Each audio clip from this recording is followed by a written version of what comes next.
চিৎকার করে কাঁদিতে চাহিয়া করিতে পারিনি চিৎকার। আমি চিৎকার করে কাঁদিতে চাহিয়া করিতে পারিনি চিৎকার। বুকের ব্যথা বুকে চাপায়ে নিজেকে দিয়েছি ধিক্কার।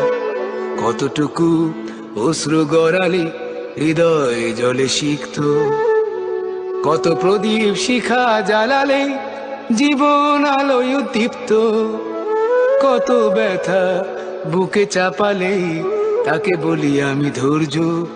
নির্মমতা কত দূর হলে জাতি হবে নির্লজ্জ।